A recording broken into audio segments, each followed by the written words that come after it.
Leo the Lop. Hello, Poppy. Hello, Puppy.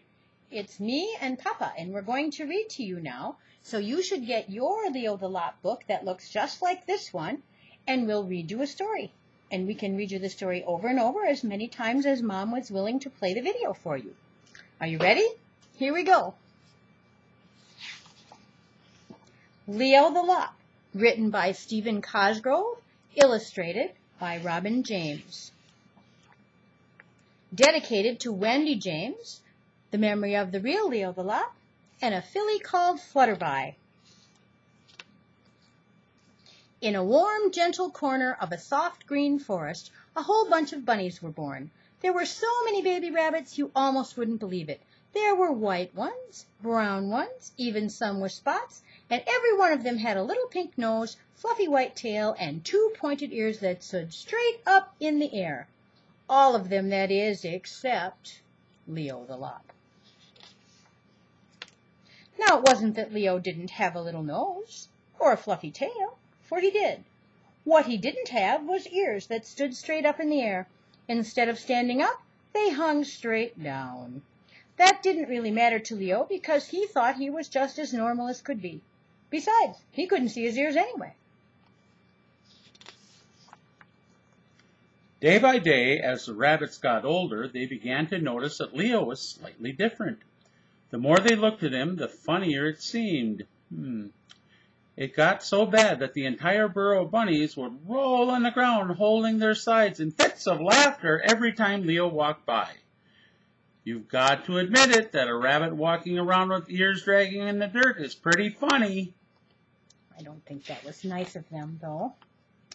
Now Leo was very confused. He didn't see anything so funny about the way he looked. His fur was the same. His tail was the same. As far as Leo was concerned, he was perfectly normal. Finally, out of frustration, he asked, "How come you guys are always laughing at me?" For a moment, the other rabbits tried to be serious, but they just couldn't hold back the laughter. One of the rabbits finally blurted out, "Your ears, you dope!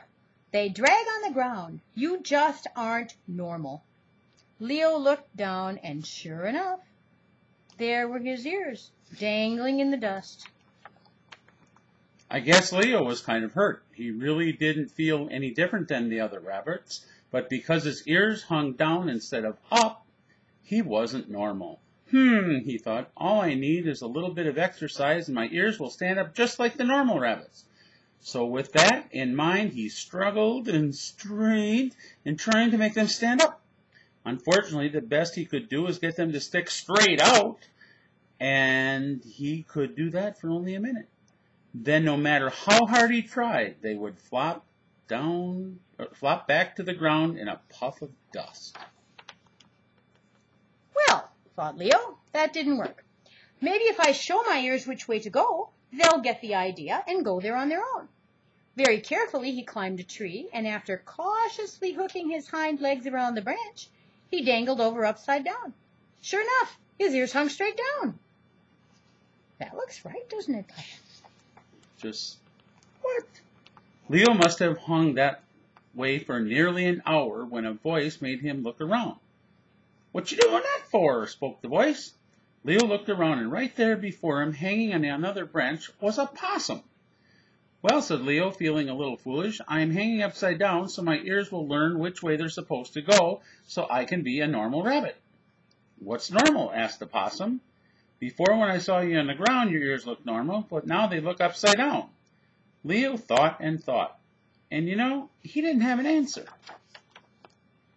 So with a flip, he dropped to the ground. He thought, if my ears going down are normal, then the other rabbits with their ears going up aren't normal. The more he thought about the other rabbits, the funnier it became. With a laugh and a giggle, he raced off to tell them what he had discovered. In bursts of laughter, he told the other rabbits what he had found.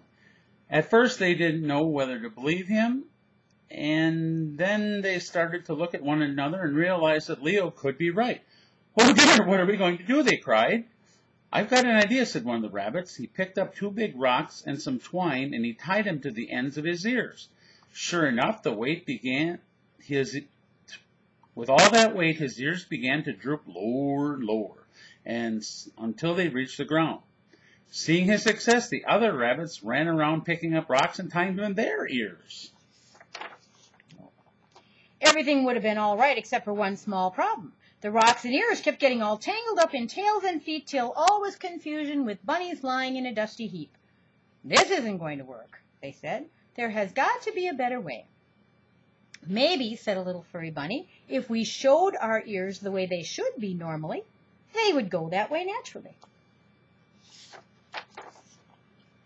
And so they very carefully climbed a tree, and after tying their ears to a branch, they gently hooked their legs and swung over. Hanging upside down, sure enough, every one of those bunnies' ears hung up instead of down. Rabbits climbing upside down. They must have hung that way for a long time when a voice made them look around. "What you doing that for?" asked the voice. They looked, and right before them, hanging from a branch, was that very same possum. "Well," they said, feeling a little dumb, "we're hanging this way so our ears will be normal like Leo's."